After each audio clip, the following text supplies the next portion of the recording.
سلام به همراهان عزیزم. من امروز همراهتونم که یه نقاشی آبرنگی خیلی جذاب و جدید رو بهتون آموزش بدم. پس تا آخر با من همراه باشید. راستی سابسکرایب هم کنین تا ویدیوهای بعدی رو از دست ندین. قراره که یه شخصیت کارتونی دخترونه رو بهتون آموزش بدم. پس اگر که قصد دارید شخصیت‌های کارتونی متفاوتی رو یاد بگیرید توی کانال بمونید. مدل آموزشایی که توی کانال قرار میگیره و هر هفته براتون کلی ویدیو میذارم، هم برای مبتدی هاست و هم برای کسایی که میخوان تا پیشرفته آبرنگ رو یاد بگیرن. بریم سراغ نقاشی. چه وسایلی رو لازم داریم؟ کاغذ دفتر من کاغذ کرافته، قلموی من قلموی صفره و آبرنگ من آبرنگ آقامیریه. یه ظرف آب تمیز هم نیاز دارید به اضافه یک دستمال. یه نکته در مورد مقوا یا کاغذی که استفاده میکنید: اگر مقوا استفاده میکنید اینجا نه لزومی داره که خیلی ضخیم باشه، اما اگر کاغذ استفاده میکنید باید حواستون باشه که خیلی هم نازک نباشه، چون داریم ما با آبرنگ کار میکنیم. برای شروع کارم من اصلا دیگه از مداد استفاده نکردم و هیچ پیش‌طرحی رو روی کاغذم نکشیدم. مستقیم شخصیتی که توی ذهنم بود رو با آبرنگ دارم انتقال میدم روی کاغذم. یه مقدار از سرش رو کشیدم و فکر کردم که اگه با راپیدم یه سری خطوط راهنما از بدن و شکلی که توی ذهنم هست رو بذارم خیلی بهتره. پس با راپیدم صورتش رو کمی جزئیاتش رو کشیدم و بعد گردن رو در ادامه قراره لباس و دست و پاهاشو بکشم.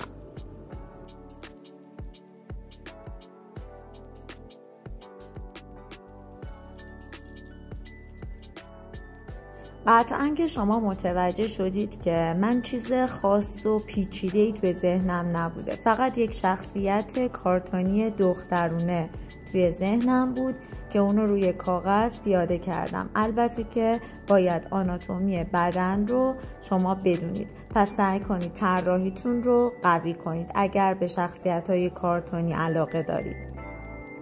اینجا کمی موهاشم نشون میدم با خط که بعد با رنگ جزئیات رو روش بیارم.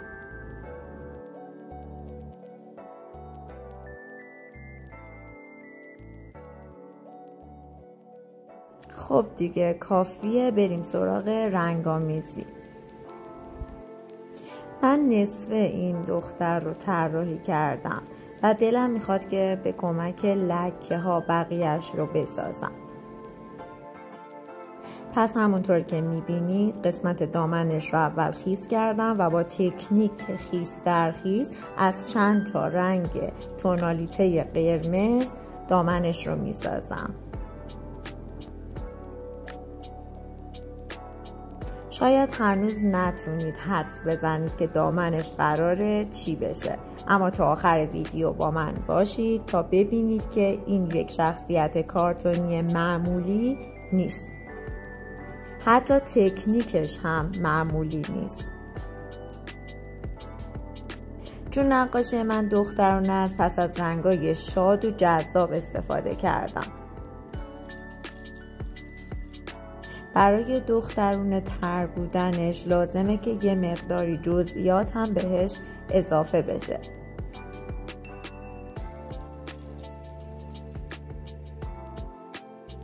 شکلی شبیه به برگ نامنظم با رنگای مختلف از تونالیته سبز میذارم که دنباله دامنشه.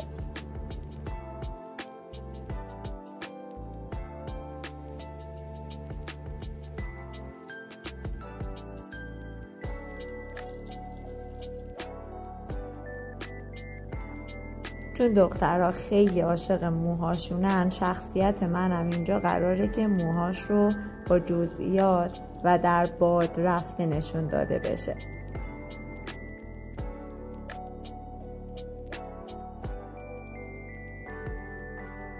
یه نکته آموزشی که میتونم بهتون بدم، درسته که شما دستتون توی رنگ‌گذاری بازه، اما سعی کنید که اگر رنگ تیره انتخاب میکنید در کنارش حتما رنگ روشن هم بیارید. اینطوری نقاشیتون جلوه خیلی بهتری پیدا میکنه.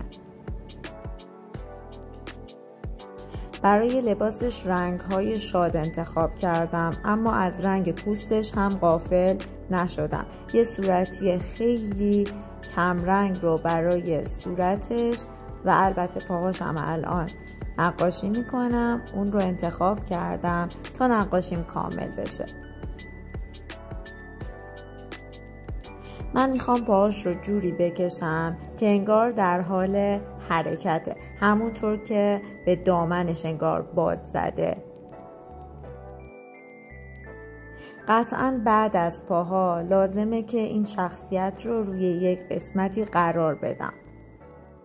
پس یا باید یک بک‌گراند ایجاد بکنم و یا یک زمینه‌ای که مدل من روش ایستاده.